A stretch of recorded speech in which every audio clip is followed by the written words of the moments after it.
Now, veteran singer-songwriter Ramli Sarip and the producers behind a new rendition of Majulah Singapura have defended their take on the national anthem, asserting that it was never meant to replace the official version. A video of Mr. Ramli's version was released earlier this month. The same day, a new recording of the anthem by the Singapore Symphony Orchestra premiered.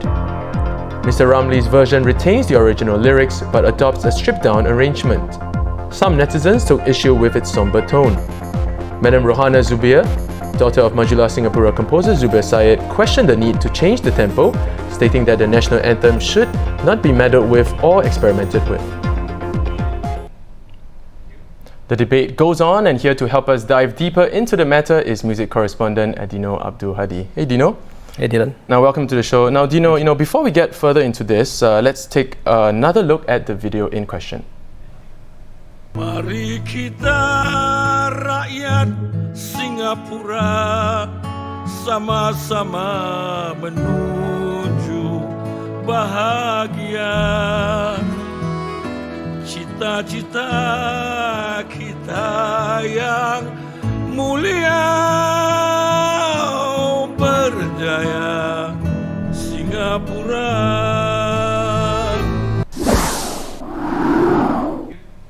Now, after a very forthright view from Mdm Rohana, she went on to say that Mr. Ramli's version lacks the quality, the oomph of a national anthem. Now, Dino, how has Mr. Ramli responded to the criticism?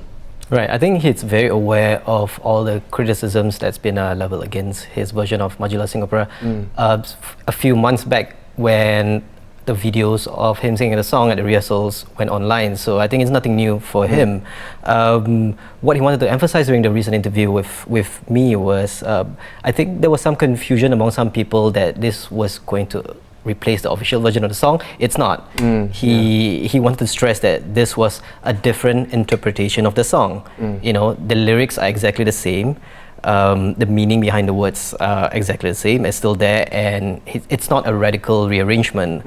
And it's just a different take. Yeah, he says that the feel is different, but what he's trying to do is he's not trying to rewrite history. He knows the significance of Majulah Singapura. He's 67 years old. You know, he was there. He was a Singaporean. Right. Yeah. You know, he was there when the song first came out and when the song was made into our national anthem. He said that it's a song that he's been singing since he was a school child, and he's 67 right now. Yeah. So yeah, what he said was he didn't take it lightly when he came out with this version of the song, and you know, he says that he's been singing it his whole life, and it's a song that if you sing something every single day of your life, you kind of take it for granted after a while.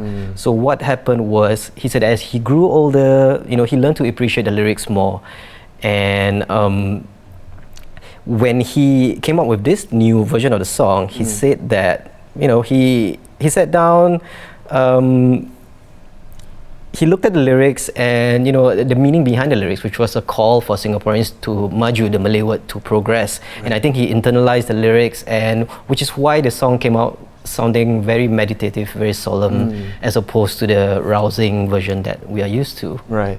Now, Dino, I think it's important to note that, you know, Mr. Ramli first performed his rendition at the National Day Parade this year. And in fact, you know, in a Facebook post, Minister Mdm said that it was so stirring to hear, you know. What is your own personal take on this whole issue?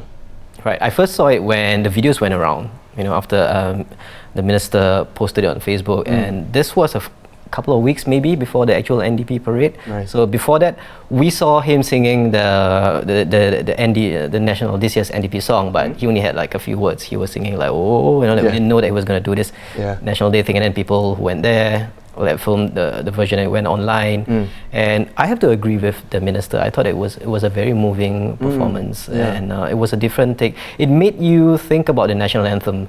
Before that, it was just a song that you sang. You knew it was an important song, but you know, hearing someone sing a different take, you know, doing a different version of the song, made you think about it. And I think what's great about this whole thing is it put the national anthem back into the national conversation. You know, people are talking about it, and I think a lot of people are looking at the lyrics, and if they're not aware of what the words actually mean, they might be Googling it, or they might be looking to the official translation of the words. So I think, you know, Minister Ng in fact said that some people who he observed were actually kind of like tearing up a little bit I'm sure. after hearing, you know, his rendition at NDP. I'm sure, because I think it happened at a point it was after a 2-hour show about Singapore and all that, and I'm sure they were feeling a little bit emotional when the song came on, because it was a big rah-rah show, and then suddenly everything just went down. It was just Ramli Sarip's voice, and then the choir behind him and all that. I'm sure it was a very emotional performance. Right. Yeah.